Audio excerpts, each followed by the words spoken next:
Kaylee, and today I'm talking about The Count of Monte Cristo.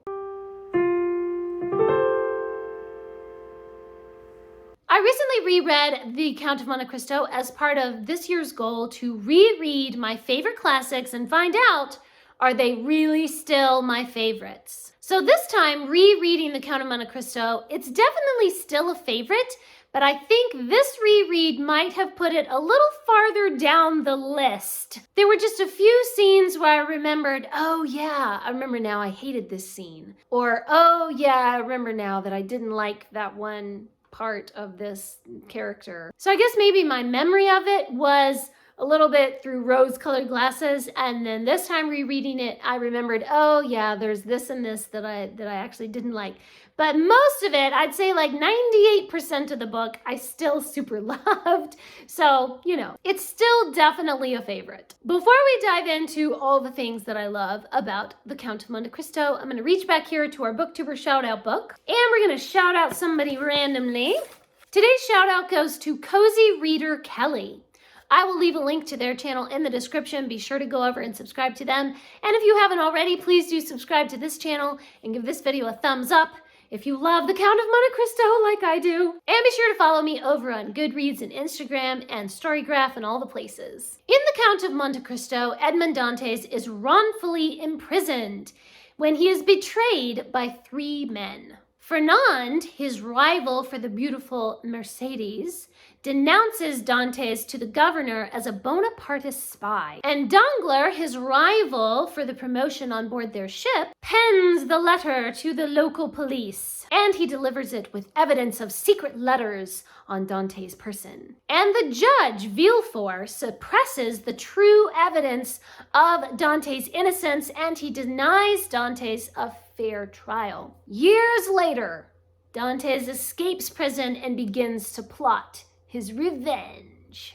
There's a reason why this book is one of my favorites of all time. It has a heart-wrenching, complex plot, marvelous characters, and a beautifully arranged story. The plot has a lot of layers with multiple sets of characters, like there'll be this group of characters over here, and then they're sort of connected with this other group of characters who are connected with this other group. So they're all influencing one another, even though they might not all know each other. But they are all connected on some level to Dantes. The web of lies and intrigue runs deep through all their histories. And I really love the way that the threads of each person's life are being woven in and out of the Count's plans for revenge. He is manipulating everyone, the good guys and the bad guys, in order to punish those who are evil and protect the innocent. The writing really tugs at your heart because so many of the characters have really tragic stories. But there are also moments of joy and triumph for the good guys. The writing is just so powerful and intense. There are a few over-the-top dramatic scenes where the characters are just so excessive in their emotions that it almost becomes like unbelievable. It doesn't feel realistic in some ways, but it fits with the overall tone of the story. And so even when it is a little over the top, it doesn't feel out of place. It fits, it makes sense in that story, in that world. It makes sense. Like I said, rereading this for the second or the third time? I'm not sure. I think it's only the second time that I've read it. But I did remember that there were a few scenes that I didn't like. One of them was the hanging scene in Italy. If you've read it, then you know what I'm talking about. And there are a few other scenes where there's some violence. There are a couple of remarks that the Count makes, and I can't quite tell, like, is he really being serious? Because if he's being serious, that is super racist and really horrible,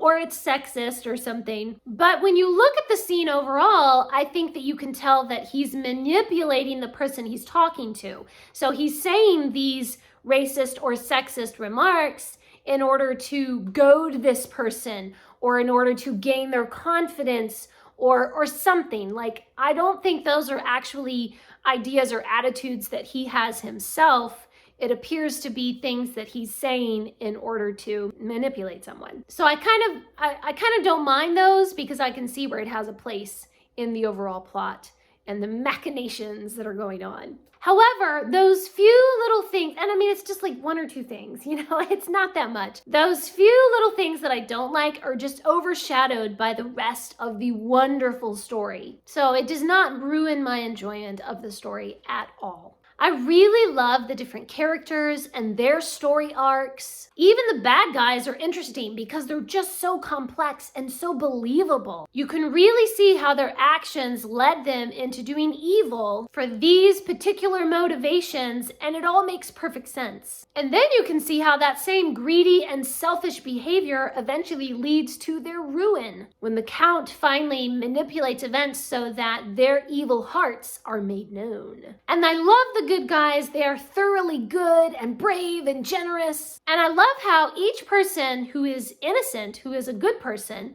they seem to instinctively trust the Count, as though he is an instrument of God's judgment. They know that they have nothing to fear from him because their hearts are pure. Another great thing about this book is there are so many deep themes that are explored. There are a lot of different experiences that different people have with family loyalty. How far are you willing to take your family loyalty before it becomes toxic and evil? And of course, there are wonderful story arcs about revenge and then redemption. There are people searching for spiritual truth. And we also get kind of this exploration of like, what does it really mean to love someone? What is love? What does that even look like? And there are different characters who say that they're in love or demonstrate love, not just romantic love, but familial love as well, and just friendship as well. And there's this incredible exploration of the nature of good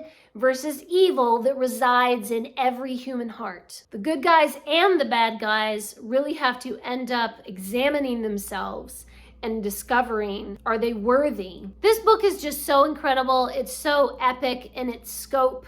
The thing is, I really can't give you very many specifics without giving spoilers. I don't want to talk about certain characters or anything because so much of it would be spoilers.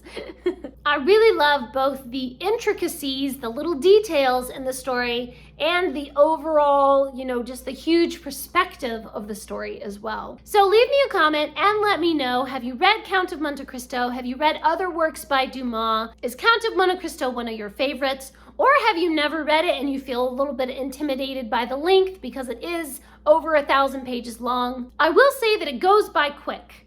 It's action-packed and full of suspense and mystery, and so it doesn't feel like a long book. It goes by faster than you would think, so don't be intimidated. Just take it a chapter at a time. Thanks for watching. Please subscribe, and remember, the right book in the right hands at the right time can change the world.